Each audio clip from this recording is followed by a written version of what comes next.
नमस्कार, जनता टीवी देख रहे हैं आप। मैं आपके साथ दीक्षा शर्मा। बुलेटिन की शुरुआत करेंगे 2 मिनट में 10 बड़ी खबरों के साथ। अयोध्या के राम मंदिर में दिखी उत्तराखंड की ऐपड़ कला। रामलला को पहनाए गए राज्य के शुभ वस्त्र। सीएम धामी ने मंदिर को किए थे भेंट। देहरादून में मंत्री रेखा आर्य ने खाद्य विभाग के लिए बैठक। राज्य और केंद्र की योजनाओं पर हुई समीक्षा। ढिलाई पर अधिकारियों को लगाई फटकार।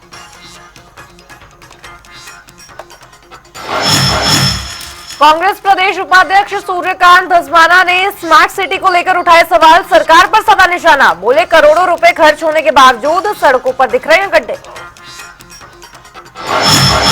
निकाय चुनाव को लेकर बीएसपी की तैयारी। प्रदेश उपाध्यक्ष बीआर धोनी ने कार्यकर्ताओं संग बुलाई चुनाव की रणनीति। बोले चुनाव में बीजेपी और कांग्रेस का होगा सुपड़ा साफ। हरिद्वार की ज्वालापुर कोतावली में उर्मिला सनावर के खिलाफ मुकदमा दर्ज। बीजेपी के पूर्व विधायक सुरेश राठौर ने की थी शिकायत। ब्लैकमेलिंग करने का आरोप। हल्द्वानी में मूर्ति खंडित होने पर मचा बवाल। प्रदर्शनकारियों ने जमकर काटा हंगामा। आरोपियों को गिरफ्तार करने की उठाई है मांग। रुड़की में जमीनी विवाद को लेकर प्रधान पक्ष और दूसरे पक्ष में विवाद। जमकर चले डंडे। एक की मौत कहीं घायल। हल्द्वानी में सामने आया मित्र पुलिस का कूट चेहरा। फेरी वालों का सत्यापना पूछना ग्रामीणों को पड़ा भारी। पुलिस मित्र ने जमकर की पिटाई। हल्द्वानी में गौला पुल पर आवागमन हुआ बंद। उप जिलाधिकारी ने वैकल्पिक रास्ते को बनाने का दिया आदेश। कुछ दिन बाद यातायात होगा सुचारू।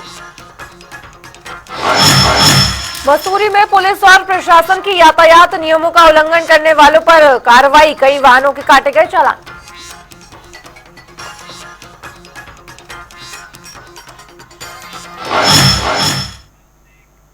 चलिए बढ़ेंगे खबरों की ओर, जहां उत्तराखंड सरकार ने राज्य के सार्वजनिक निगमों, उपक्रमों और प्राधिकरणों में कार्यरत कर्मचारियों को सौगात दी है। दरअसल मुख्यमंत्री पुष्कर सिंह धामी ने 7वें वेतनमान में कार्यरत कर्मचारियों के महंगाई भत्ते में 4% की वृद्धि को मंजूरी दे दी है, जिसके बाद 1 जनवरी 2024 से कर्मचारियों को बढ़ा हुआ महंगाई भत्ता दिया जाएगा।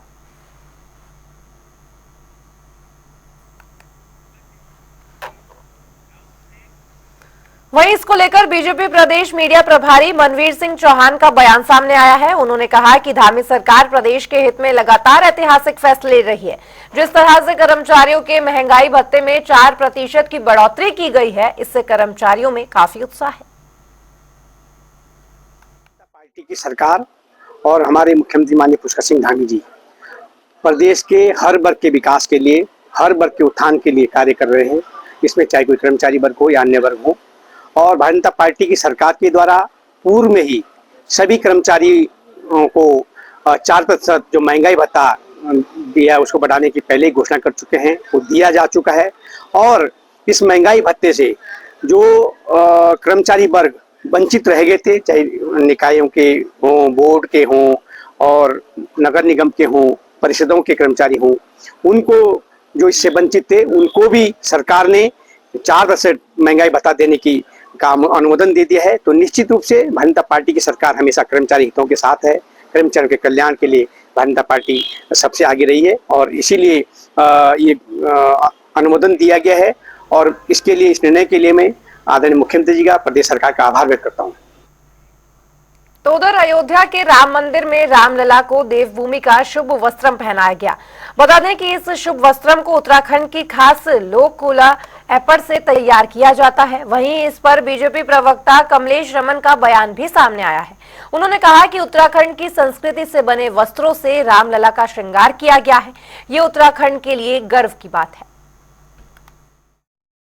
बिल्कुल, देखिए उत्तराखंड की हमारी जो लोक संस्कृति है, हमारे यहाँ का जो पहनावा है, हमारे यहाँ की जो चीजें हैं, जो हमारे धार्मिक पौराणिक चीजें जो हमारी चलती हैं, उनको अगर हम किसी भी अन्य प्रदेशों में भेजने का काम करते हैं, जिस तरीके से हमारे श्री राम जी के वस्त्रों को बनाने का यहाँ के हमारे उन कलाकारों ने काम किया है, हमारे उन लोगों ने काम किया, मुझे लगता है बहुत ही गर्व का महसूस होता है और ऐतिहासिक कार्य किया है उन्होंने कि अगर श्री राम जी अगर उत्तराखंड के बनाए हुए उन एपण के वस्त्रों को अगर पहनाया जाएगा वहां पर, तो मुझे लगता है कि पूरे देश के अंदर ये गर्व की बात होगी कि उत्तराखंड एक ऐसा पहला राज्य है जो हमेशा प्रथम स्थान पर आता है। और क्योंकि श्री राम जी को भारतीय जनता पार्टी हमेशा एक पूजनीय मानते हुए वहां पर विराजमान उनको करने का काम किया, क्योंकि श्री राम जी पूरे देश और दुनिया में जो है पूजे जाते हैं। तो मुझे लगता है कि ये उत्तराखंड के लिए बहुत ही गर्व और ऐतिहासिक निर्णय हुआ है, जिसमें हमारे लोगों ने वहां पर अपना स्थान प्राप्त करने का काम किया है।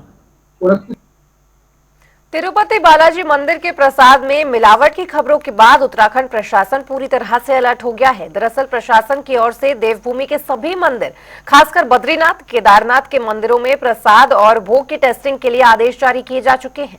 इस पर जानकारी देते हुए कैबिनेट मंत्री सतपाल महाराज ने कहा कि तिरुपति बालाजी मंदिर के प्रसाद में मिलावट की खबरें बेहद दुखद है, इसकी जांच होनी चाहिए। वहीं इसको देखते हुए देवभूमि के मंदिरों में प्रसाद और भोग की नियमित जांच के आदेश भी दे दिए गए हैं। हम ये तय करेंगे कि प्रसाद में किसी भी तरह की कोई मिलावट ना की जाए। तिरुपति मंदिर का जो प्रसाद है और उसमें जो मिलावट का विषय है बड़ा ही दुर्भाग्यपूर्ण है, और हमने भी यहाँ पर हिदायत दे दी है और आदेश जारी कर दिए हैं कि हमारे मंदिरों के अंदर भी जिस सामग्री से प्रसाद बनता है उस सामग्री की और प्रसाद की भी जांच हो।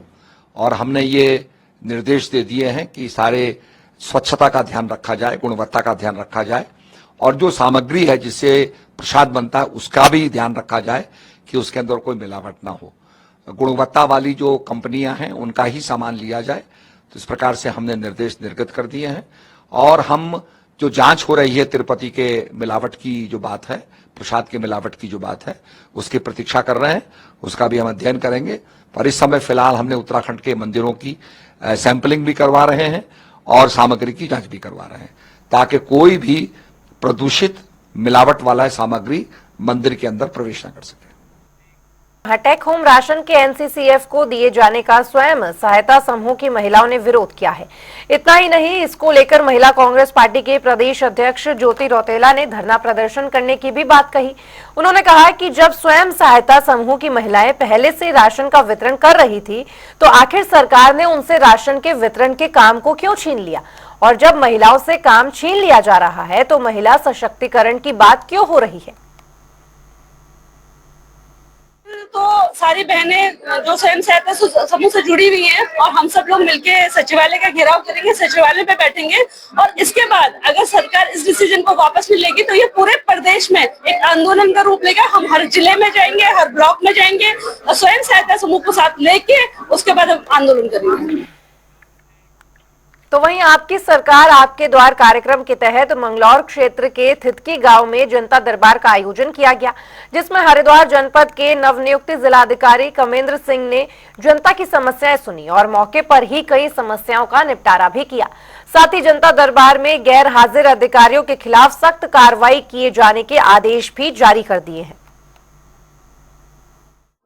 अपनी सरकार जनता के द्वार कार्यक्रम के अंतर्गत आज पूरा जिला प्रशासन यहाँ पे इस गांव में आया हुआ है, तितकी गांव में, और यहाँ पर जनता की समस्याओं को सुना गया है। विभिन्न प्रकार की समस्याएं हैं, कुछ अतिक्रमण की समस्याएं हैं, कुछ सड़क की समस्या है, और कुछ लोगों ने बताया है कि उनको जोहड़ जो है वो खोदने की आवश्यकता है, खुदा नहीं हुआ है। बारात घर की आवश्यकता लोगों ने बताई है, तो कई प्रकार की समस्याएं बताई हैं।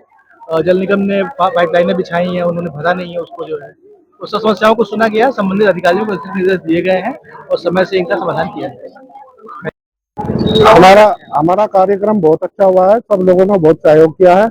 हमारे यहाँ डीएम साहब और ज्वाइंट मजिस्ट्रेट साहब और जो सीओ साहब, बहुत अधिकारी आए हैं। लोगों ने अपनी समस्याएं बताई हैं, सबकी समस्याएं सुनी गई हैं और समाधान का वादा किया गया है। बहुत अच्छा प्रोग्राम हुआ है। सबसे बड़ी समस्या तो गाँव की तालाब की है। कभी हमारे गाँव में बीच में एक तालाब हुआ करता था, जो चकबंदी अभिलेख में फिलहाल मौजूद नहीं है। वो तालाब लोगों के द्वारा बंद कर दिया गया है, पानी की निकासी नहीं हो पाती। सबसे बड़ी समस्या तो हमारी यही रही। फिर दूसरी समस्या हमारी है, किसानों के खेतों में जो पाइपलाइन डाली जाती थी पहले, वो बंद कर दी है सरकार ने। हमारी रिक्वेस्ट है वो पाइपलाइन की योजना फिर से शुरू की जाए।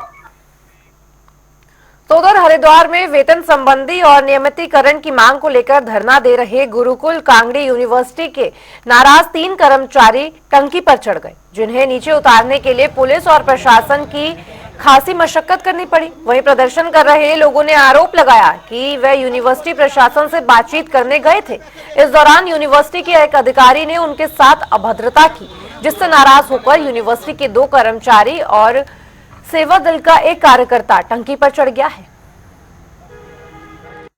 तो जब हम 5 लोग वार्तालाप करने गए तो एक व्यक्ति को अकेले अंदर जाके धमका दिया, और जब वो बाहर आए हमने पूछा जी आपने 5 लोगों को वार्ता के लिए बुलाया, तो एक व्यक्ति उसमें से कहता है कि मैं मुजफ्फरनगर का हूँ, जितने से उत्तराखंड में नेता नहीं उतने तो मेरे घरों में जो है हमारे खानदान है। जब कुछ लोग वार्ता करने गए थे तो इन लोगों का कहना है कि इनके साथ किसी व्यक्ति के द्वारा मिसबिहेव किया गया, और ये लोग फिर उस मिसबिहेव के विरोध में ये लोग पानी की टंकी पे चढ़ गए। तो मेरे द्वारा यहाँ पर आके इन लोगों से वार्ता की गई है, और जो जिन पे इन लोगों के द्वारा एलिगेशन लगाया जा रहा है कि उनके द्वारा इनके साथ मिसबिहेव किया गया है, तो उनके द्वारा अपने व्यवहार पे खेद प्रकट किया गया है, और इस तरह से ये लोग इन्होंने अपना ये टंकी से नीचे उतर गए हैं और सब कुछ शांतिपूर्वक संपन्न हो गया है। तो वहीं बहुजन समाज पार्टी के प्रदेश उपाध्यक्ष बी.आर. धोनी काशीपुर के पीडब्ल्यूडी गेस्ट हाउस पहुंचे, जहां उन्होंने कार्यकर्ताओं को चुनाव के संबंध में कुछ महत्वपूर्ण टिप्स दी। वहीं बीएसपी प्रदेश उपाध्यक्ष ने कहा कि इस बार भारतीय जनता पार्टी और कांग्रेस के बहकावे में जनता नहीं आने वाली। इस बार दोनों पार्टियों को मुंह की खानी पड़ेगी। जो भारतीय जनता पार्टी की डबल इंजन की सरकार चल रही है, इन्होंने जिस तरह से भारतीय संविधान को खत्म करने का प्रयास किया है, जो हमारे मूल अधिकारों पर इन्होंने कुठाराघात किया है, ये पूरे भारतवर्ष के लोग समझ चुके हैं। और इस उत्तराखंड में भी आप जहाँ पे बहुजन समाज पार्टी को कमज़ोर महसूस कर रहे हैं, उस क्षेत्र में भी सब लोग समझ चुके हैं, और आने वाले इलेक्शन में आपको इसका असर दिखेगा। धीरे धीरे हमारा अभी और कार्यक्रम होने हैं, उन कार्यक्रमों में आपको दिखाई देगा। तेजी से लोग भारतीय जनता पार्टी और ये कांग्रेस की नीतियों को समझ चुके हैं, और इनसे छोड़ करके बहुजन समाज पार्टी की संवैधानिक व्यवस्था को स्वीकार करने के लिए हमारे साथ खड़े होंगे। हम पूरे देश में परचम लहराएंगे, इस बात का हम आपको भरोसा दिलाते हैं। तो उधर रुड़की के आमखेड़ी गांव में किसान की हत्या के बाद जिले के एसएसपी परमेंद्र सिंह डोभाल भारी पुलिस फोर्स के साथ घटनास्थल पर पहुंचे, जहां उन्होंने किसान की हत्या के बाद मृतक के परिवारजनों और ग्रामीणों से पूरी जानकारी ली। इस मौके पर एसएसपी परमेंद्र सिंह डोभाल ने कहा कि अपराधी किसी भी कीमत पर बख्शे नहीं जाएंगे, जल्द ही उनको गिरफ्तार कर लिया जाएगा। बता दें कि आमखेड़ी गांव में 2 पक्षों में धारदार हथियार और लाठी डंडे चले थे, जिसमें एक किसान आजाद के सर पर चोट लगने से उसकी मौके पर ही मौत हो गई थी। जो अभी हमारे पास सूचना है, करीब 3 से 4 लोग इसमें घायल हैं, जिसमें एक की तो मृत्यु हो गई है, एक की स्थिति काफ़ी ज़्यादा गंभीर है, उसकी भी अभी इलाज चल रहा है। और बाकी अन्य लोग जो भी इसमें सम्मिलित रहे हैं, उनके बारे में हम वेयरबाट्स अभी पता कर रहे हैं, और इसमें सख्त कार्रवाई हम लोग करेंगे। जिसके द्वारा भी ये घटना की गई है, उनके खिलाफ कार्रवाई की जाएगी। देखिए, अब यहाँ पर फोर्स ऑलरेडी पूरा मौजूद है, और इसमें लगातार सुरक्षा को देखते हुए जो वादी पक्ष है उसकी सुरक्षा को ध्यान में रखते हुए, और अन्य अगर बात आगे ना बढ़े इसको लेते हुए लगातार हम लोग यहाँ पर मैंने निर्देशित भी किया है कि सभी यहाँ पर मौजूदा लोगों से बात करके जो भी आवश्यक निरोधात्मक कार्रवाई है वो भी पूरी करेंगे, और जो इन लोगों के बीच में जो विवाद की स्थिति है उसका सॉल्यूशन जल्द से जल्द किया जाएगा। देखिए, अभी तो क्योंकि अभी इन्वेस्टिगेशन की कार्रवाई चल रही है, अभी सारी चीज़ें तो मैं अभी आपको नहीं बता पाऊंगा, वो आपको नेक्स्ट उस पर हम लोग इसमें। तो उधर खाद्य मंत्री रेखा आर्या ने प्रदेश में चल रही केंद्र एवं राज्य पोषित योजनाओं के साथ अन्य गतिमान विभागीय योजनाओं को लेकर समीक्षा की। वहीं मंत्री रेखा आर्या ने कहा कि खाद्य विभाग की ओर से अंत्योदय और राज्य खाद्य योजना के कार्ड धारकों को चावल, गेहूं के साथ मुफ्त गैस रिफिलिंग की सुविधा दी जा रही है। वहीं मंत्री ने मुफ्त गैस रिफिलिंग के लिए विभाग की ओर से अभी तक बजट जारी नहीं किए जाने पर नाराजगी भी व्यक्त की। खाद्य विभाग की अंतर्गत जितने हमारे, चाहे हमारे पीएचएस कार्ड धारक है, चाहे हमारे अंत्योदय कार्ड धारक है, चाहे हमारे राज्य खाद्य योजना के कार्ड धारक है, उनको पीडीएस सिस्टम से दिए जा रहे हैं, चाहे वो गेहूं हो, चावल हो, चीनी हो, या मुफ्त गैस रिफिल के अंतर्गत उनको गैस प्रोवाइड करना हो, उन सब की आज जो है समीक्षा की गई है। और जिसमें चूँकि अभी अंत्योदय परिवारों को जो मुफ्त गैस रिफिल किया जाने के लिए जो संबंधित बजट उसमें जारी किया जाना था, वो अभी तक जारी नहीं किया गया है। इसको लेकर विभाग से नाराजगी भी व्यक्त की है और चूंकि 25 तारीख की कैबिनेट है तो ये भी निर्देश दिया है कि शीघ्र जो है फाइल की मूवमेंट इतनी तेज की जाए कि हमारी 25 तारीख की कैबिनेट में वह आ सके, अथवा जो है माननीय मुख्यमंत्री जी के स्तर से उस पर जल्दी से जल्दी उसमें निर्णय हो जाए, ये विभाग को आज निर्देशित किया है, जिससे कि हमारे लगभग 1,84,000 परिवार जो है उससे प्रभावित होते हैं। तो कहीं भी वो इस योजना से वंचित न रह जाए, इसकी विशेष चिंता की जाए। ये आज रुक रहे एक छोटे से ब्रेक के लिए, फौरन होंगे हाजिर।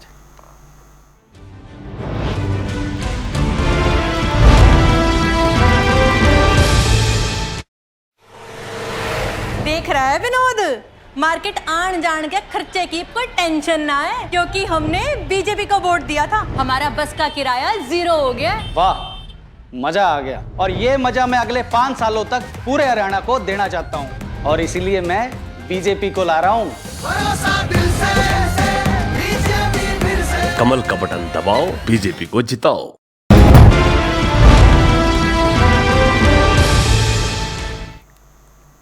ब्रेक के बाद एक बार फिर से स्वागत है आपका। बढ़ेंगे खबरों की ओर, जहां देहरादून में प्रदेश कांग्रेस उपाध्यक्ष सूर्यकांत धस्माना ने स्मार्ट सिटी में बरसात के दौरान सड़कों पर हुए गड्ढों को लेकर सवाल खड़े किए हैं। उन्होंने कहा कि करोड़ों रुपए स्मार्ट सिटी में लगाने के बावजूद सड़कों पर सिर्फ गड्ढे ही नजर आ रहे हैं। वहीं इस पर बीजेपी प्रदेश प्रवक्ता हनी पाठक ने कहा कि सड़कों की मरम्मत का काम लगातार जारी है। हालांकि बरसात के दौरान कुछ समय के लिए इसे रोक दिया गया था, लेकिन अब दोबारा इसे शुरू किया गया है। मैं देहरादून की जनता को स्मार्ट सिटी के दर्शन करवा रहा हूँ। एक मैंने अभियान चलाया है, गड्ढों में सड़क, सड़क में गड्ढे नहीं, गड्ढों में सड़क और सड़क में गड्ढे। ये मेरा अभियान है जो मैंने शुरू किया है। मैंने रायपुर विधानसभा की सरसधारा रोड से शुरू किया था। कल मैं राजपुर और धर्मपुर विधानसभा के बीच में जो सारंगपुर रोड है, उसमें रेलवे स्टेशन, जहाँ सबसे पहले यात्री पूरे देश के किसी कोने से अगर रेल के माध्यम से यात्री आता है तो देहरादून में जब वो प्लेटफॉर्म में उतरता है और उतरते ही सड़क पर उतरता है तो उसको किस प्रकार से उसका स्वागत होता है, किस प्रकार से सड़क में गड्ढे हैं, किस प्रकार से ट्रैफिक जाम है, किस प्रकार से वहां पर जो पार्क है उसमें कूड़े के ढेर हैं, ये मैंने दर्शन कल करवाए। तो वहीं राष्ट्रीय पोषण महीने को लेकर एनएचएम पूरी तरह से तैयार है। इस पर जानकारी देते हुए एनएचएम की मिशन निदेशक स्वाति सिंह भदौड़िया ने कहा कि पोषण के लिए बीमारियों को रोकना सबसे जरूरी है, जिससे लोगों को अवगत कराने के लिए स्वास्थ्य विभाग की तरफ से हेल्थ थीम पार्क बनाया गया है, जिसमें बच्चों के जन्म से पहले पोषण और टीकाकरण के बारे में बताया गया है। इसमें जो हमारा डिजीज कंट्रोल होता है उसमें न्यूट्रिशन का सबसे इम्पोर्टेंट रोल होता है, जो कि बच्चे के बर्थ के भी पहले से इन्फेक्ट शुरू हो जाता है। तो इसी के दृष्टिगत इस बार 1 सितंबर से 30 सितंबर तक जो नेशनल न्यूट्रिशन मंथ होता है, उसके उपलक्ष्य में यहाँ पे हेल्थ डिपार्टमेंट के द्वारा हेल्थ थीम पार्क का इनॉग्रेशन किया गया है, जिसमें किस प्रकार से जन्म के पहले से और किस प्रकार से न्यूट्रिशन में वैक्सीनेशन हर चीज का रोल को समझाया गया है। और इसके साथ साथ ही हमारे जो जिले भर में ग्राउंड लेवल तक आशा कार्यकर्त्री जो हमारी हैं, एएनएम्स हैं और डिस्ट्रिक्ट लेवल के सभी डॉक्टर्स हैं, वो भी इसके महत्व को सास बहू सम्मेलन आदि के माध्यम से समझा रहे हैं।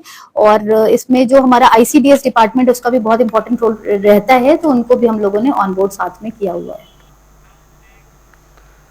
बात करेंगे देहरादून जिलाधिकारी सविन बंसल की, तो पद संभालने के बाद से ही एक्टिव मोड पर नजर आ रहे हैं। दरअसल डीएम सविन बंसल ने स्कूलों की स्थिति सुधारने का जिम्मा उठाया है। उन्होंने कहा कि वे स्कूलों को बेहतर करने का प्रयास करेंगे। इस बात को सुनिश्चित किया जाएगा कि स्कूलों को बेहतर बनाने के लिए धन की कमी ना हो। बता दें कि अल्मोड़ा नैनीताल जिले में डीएम रहते सविन बंसल ने सभी स्कूलों को बेहतर करने को दिशा में कई कदम भी उठाए थे। हमारा रोड मैप 2 महीने का है, जिसमें स्कूल्स को आधुनिक बनाने की जो लक्ष्य हैं वो शिक्षा विभाग को दिए गए हैं। वो चाहे वाइट बोर्ड्स हों, समुचित प्रकाश व्यवस्था हो क्लास में, उनका एम्बियंस कलरफुल करना हो, बच्चों के लिए फर्नीचर हो, प्लेग्राउंड एक्टिविटी हो, एटलीस्ट 1 आउटडोर एक्टिविटी हो, या टॉयलेट्स हों, उनकी किचन हो, डिजिटल स्क्रीन्स हों। सो इसमें रोड मैप ऑलरेडी हमारा रेडी हो गया है, वो प्रसारित भी कर दिया जाएगा। जो हमारा समग्र शिक्षा अभियान का बजट है उसको रीडू किया गया है, उसको रीमॉडल किया गया है, और उसमें स्पेसिफाई किए गई हैं ये इंस्ट्रक्शंस कि ये चीज़ें प्रिंसिपल्स को अनिवार्य रूप से स्कूल्स में लगानी होंगी विद इन 2 मंथ्स।